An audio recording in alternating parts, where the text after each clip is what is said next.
Dear students, what is poetry? William Wordsworth says poetry is a spontaneous overflow of powerful feelings recollected in tranquility. Everyone likes poems. I am sure that when you think back to your first days of schooling and your kindergarten days, you think of rhymes like twinkle, twinkle, little star, how I wonder what you are, up above the world so high, like a diamond in the sky. Actually, it is a full-fledged poem with 3 full stanzas, and only first stanza is taught to little children as a rhyme. And another rhyme goes like this: row, row, row a boat gently through the stream. Merrily, merrily, merrily, merrily, life is but a dream. It contains a philosophical meaning. These rhymes are some simple forms of poetry. Over the years of your schooling and your higher education, you would have read more complex forms of poetry of Robert Frost or Milton. Frost says, "Woods are lovely, dark and deep, I have promises to keep, and miles to go before I sleep, and miles to go before I sleep," having inner meaning about human life. John Milton says, "Mind is in its own place, it can make a heaven of hell and hell of heaven." We enjoy reading and reciting poems. Do you know what the structural components of poetry are? Let us discuss about this in this session. The word poetry is derived from an ancient Greek word poio, which means I create. I am sure that when you think of poetry, you are not only think of language, but also art. Poetry has been long heralded as a form of human language, which is well acclaimed for its aesthetic qualities, the semantic content, as well as its structural notion. Poetry differs from ordinary prose and is presented either orally or as literary creation by using a multitude of language forms. Poetry uses condensed and compressed form to convey different emotions and ideas to the reader or to the listener. Therefore, the interactive layering of such different effects give rise to an effective poem. Let us examine such elements of poetry and the various components involved. By the end of this session, you will understand that the connotations and the weight of the words along with the associated shades and nuances will help in an effective interpretation, leading different readers to hear poetry differently. Would you like to know the structural elements of a poem? The basic structure used in any poem largely varies with the type of poem. It is observed that all poetry has certain structural elements. These include the line, the couplet, strophe and the stanza. All of these elements are used wonderfully by poets to create a piece of imaginative and creative work. The line of poem is not actually a sentence. From your previous lessons on the structure of a sentence, you know that a sentence is called as one only when it is complete. However, a line of poetry is often incomplete and completes only in the next line. It is important that while understanding poetry or writing it, the breaking of lines is given importance. In poetry, a line does not end when the sentence ends, and there is no need for a full stop or a comma at the end of every line. The breaking of lines in the poetry is important as it speaks to the pace, mood and rhythm of the poetry. For example, consider the following lines of a poem. What peaches and what benumbres, whole family shopping at night, aisles full of husbands, wives in the avocados, babies in the tomatoes.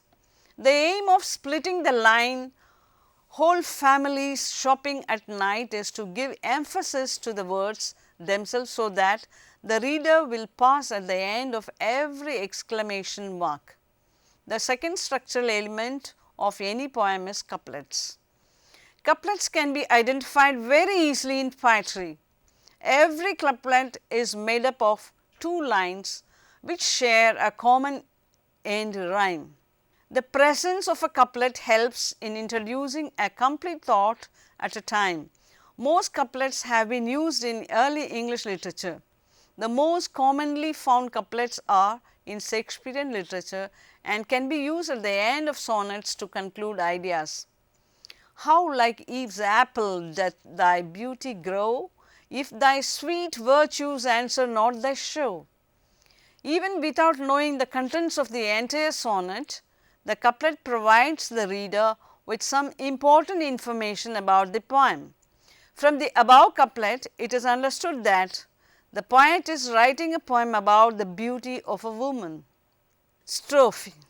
The strophe is often used interchangeably with a stanza, but can be differentiated due to its nature of construction and function in the poem.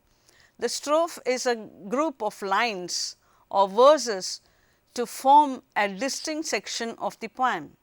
It is important to note that a strophe does not have consistent patterns of rhyme or meter and is most commonly used in free verse poetry. What is a stanza? A stanza is made up of two or more lines of poetry which often go together to form a single division of a poem. Every poem has similar length stanzas and can be compared to the elements of a story. Stanzas can range from 2 lines to many. If the stanza is 2-lined, it is a couplet. If it is 3, then it is tacit, and when it is 4, it is a quatrain. For example, do not go gentle into that good night, old age should burn and rave at close of day, rage, rage against the dying of the light, is a 3-line poem. Therefore, it is clearly seen that the poem can have any of the above structural elements including line, couplet, strophe and stanza. Let us now discuss the forms of the poetry. The physical structure of a poem is presented as its form.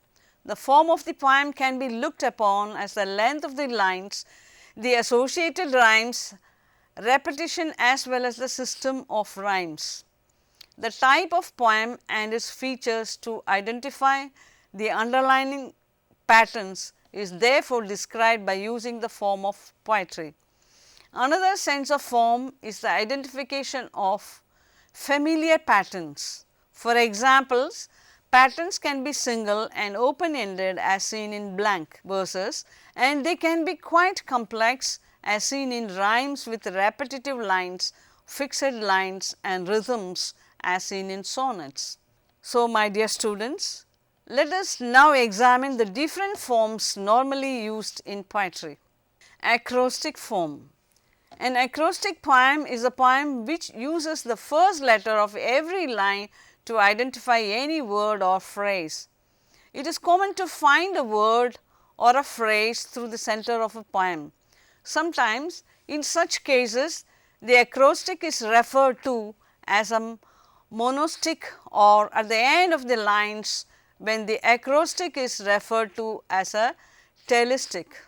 Sometimes the poem is also written in a manner wherein the first and the last letters of the poem are found to write out a message, such as a poem is called as a double acrostic poem. For example, consider a single poem on the sun. shines brightly up in the sky, nice and warm on my skin. This poem has the word sun identified from the first letters of every line. Center form.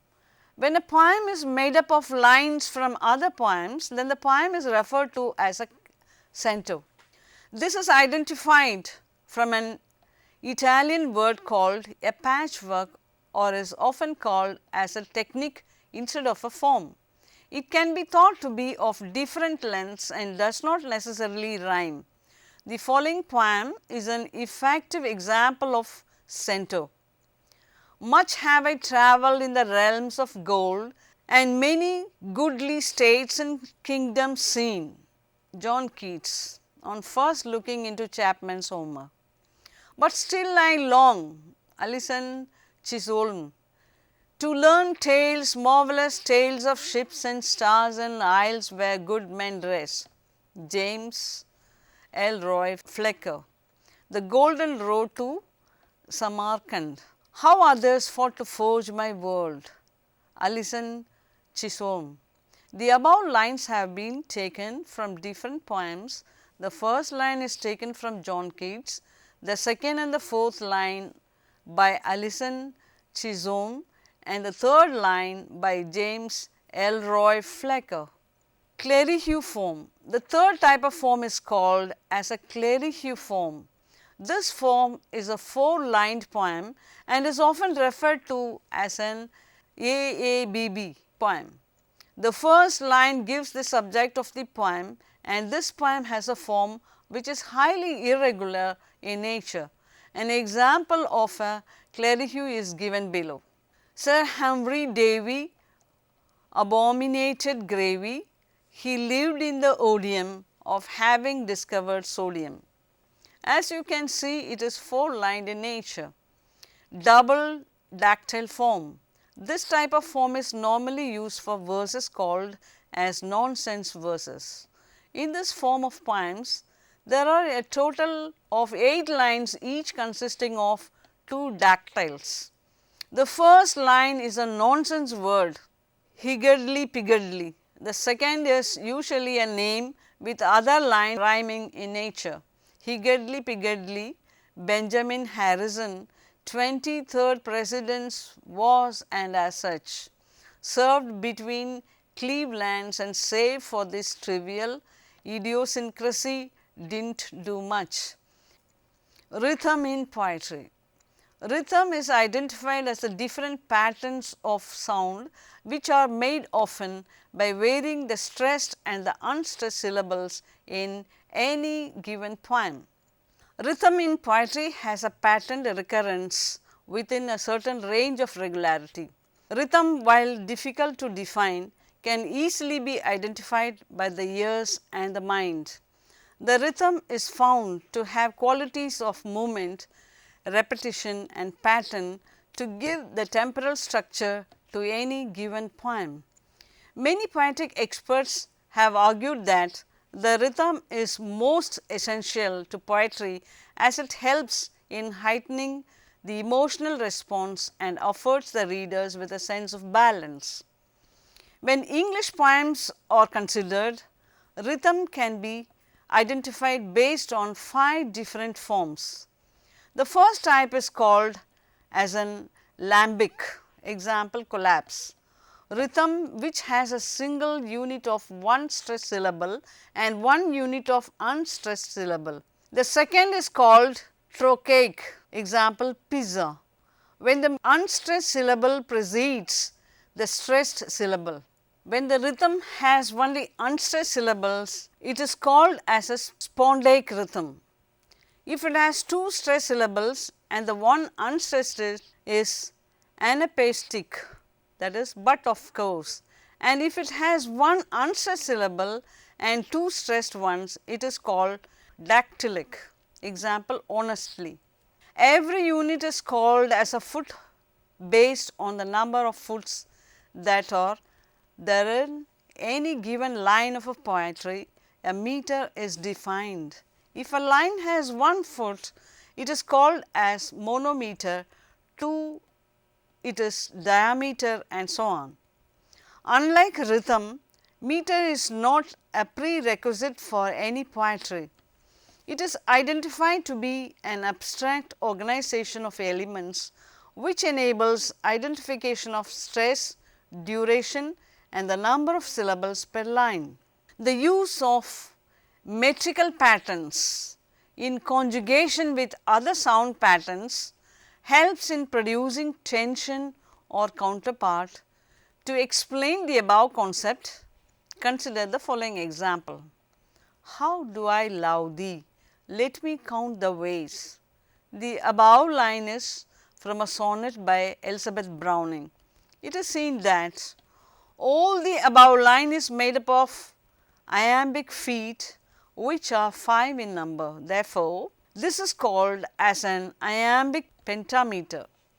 Most formal poetry has an iambic pentameter as the primary structure. The process by which the above line was analyzed is called as scansion. Scansion is a process which is used to describe the rhythms of poetry by dividing the lines into feet and thereby marking the locations of the stressed and the unstressed syllables. This can therefore help in counting the syllables.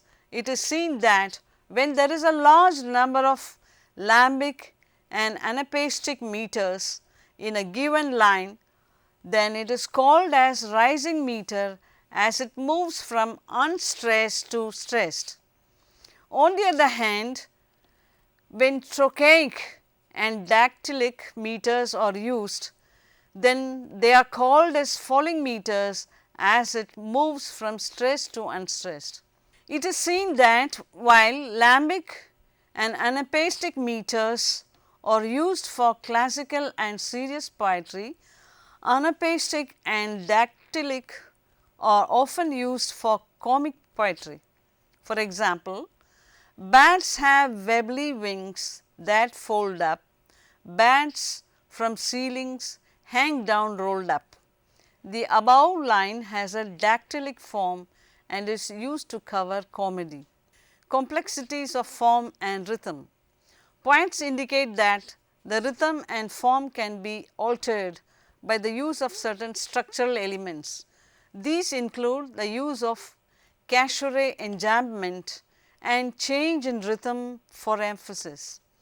This section will provide details of each of these complex elements. The first element is a cassure.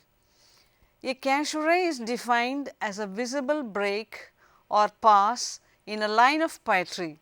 This is often promoted by using either punctuations or by using empty spaces in the poem.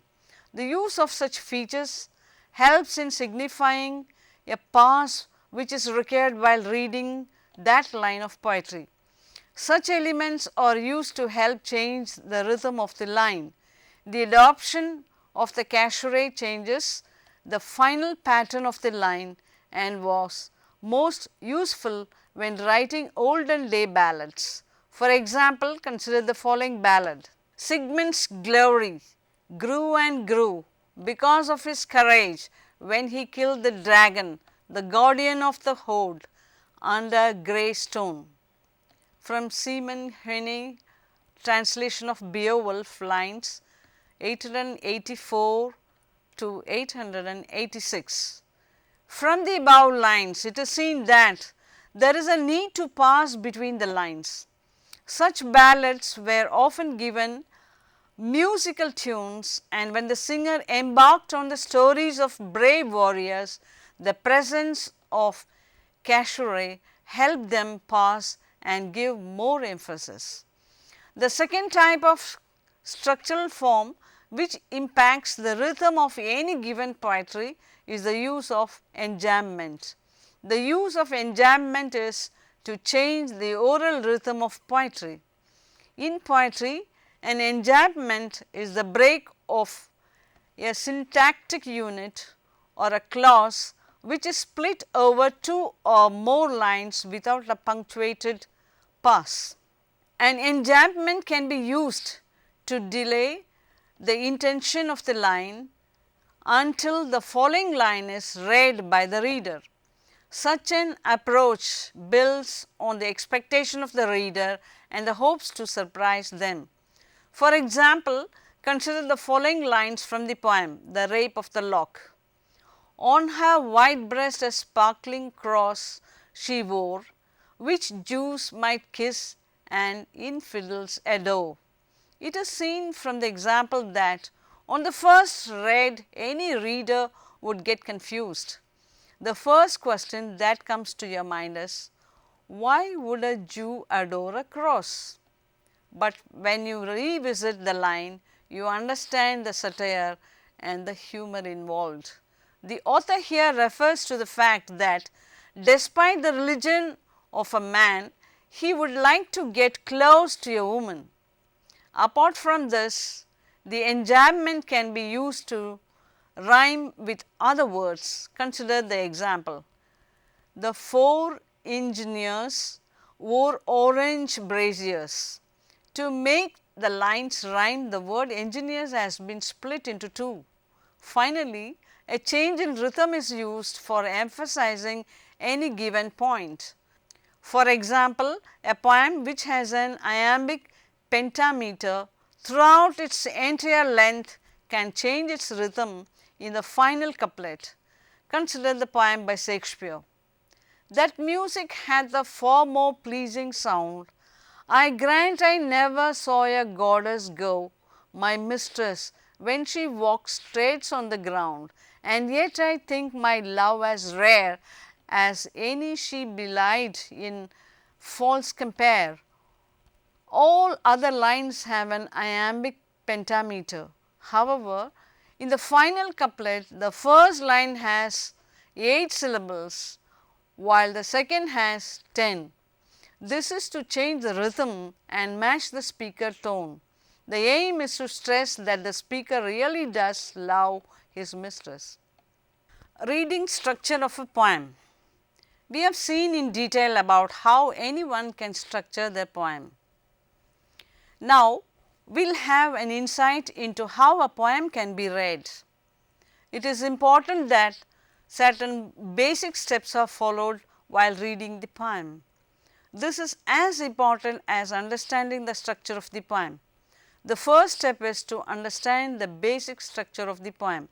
To do this, the title and the poem subject has to be analyzed. It is important to analyze them to understand what information is obtained with respect to the tone, the genre and the subject. It is also important to understand the basic situations of the poem. The narrator of the poem, the story and the tangible being described has to be understood. Following this, the reader should look at the type of poem in terms of comparison or analogy. The attitude of the author is also to be understood to identify if the poem is irony, satire and humor, death, serious or relevant in nature. Having understood the basic structure of the poem, the next step is to consider its context. In the analysis of the context of the poem, the reader should identify any associated allusions to literary or historical figures. The reader should also relate the poem to the basic background of the poet. For example, the poem The Road Not Taken was written by Frost in response to the choice of his career. An understanding of the poem in turn leads to an understanding of the poetry. Following this, the form of the poem is to be studied. The reader should look for sound, rhythm, meter and form. Does the poet use rhyme? What do the meter and rhyme emphasize? Is there any alliteration, assonance, onomatopoeia? How do these relate to the poem's meaning? What effect do they create in the poem? By understanding these concepts, the reader understands the very basis of the poetry, and this helps in understanding and writing a critique on the poem. The next step is to look at the word choices of the poem. This will help in understanding the mood of the poem and the form of language in the poem. If the language of the poem is abstract, then it can refer to intangible things. However, if the language of the poem is concrete, then there is identification of tangible aspects. It is also important to identify if consistent patterns of words are used. When examining the word choice of a poem, it is also important to identify if figurative language is used. This will help to identify if metaphors are used in the poem along with the use of hyperbole or paradox. Therefore, by examining the structure, context, form and word choice of a poem, a reader can perform a detailed analysis of the poem. In conclusion, I would like to say, through the entire topic, the form of poetry, its structure, the associated rhythm and complexities are understood. The topic has also given a clear description of how a reader should analyze the poem. It can be concluded that understanding the structure of the poem contributes towards understanding the emotions behind the poem and the thoughts of the reader. To recap, we can conclude that any poem can have different forms including acrostic, clethro or didactic. Every poem is made up of lines, couplets, strophes and or stanza, and these four parameters form the basic structure of a poem. Following this, the rhythm of the poem is to be understood. The rhythm is important as it provides context to the poem. Many poetic experts have argued that the rhythm is most essential to poetry as it helps in heightening the emotional response and affords the readers with a sense of balance. The rhythm of any poetry is identified from its units, feet and meters. The complexities of poetry, on the other hand, can be identified using the caissero, enjambment and the rhythm for emphasis. It is concluded that poems are often called upon to help visualize events and thereby give a great deal of importance to imagery. Poems are also called upon to express word associations and musical quality, and by understanding the structure of the poem, the reader looks into the soul of the poet. In the end, I would like to entertain all of you by reciting a poem in which the poet has given special effects of words that really produce the sound of water which gushes out after a heavy rain. How beautiful is the rain! How beautiful is the rain after the dust and heat in the broad and fiery street in the narrow lane. How it clatters along the roofs like the tramp of hoofs. How it gushes and struggles out from the throat of the overflowing spout. Across the window pane it pours and swift and wide with a muddy tide, like a river down the gutters roars the rain, the welcome rain. Thank you.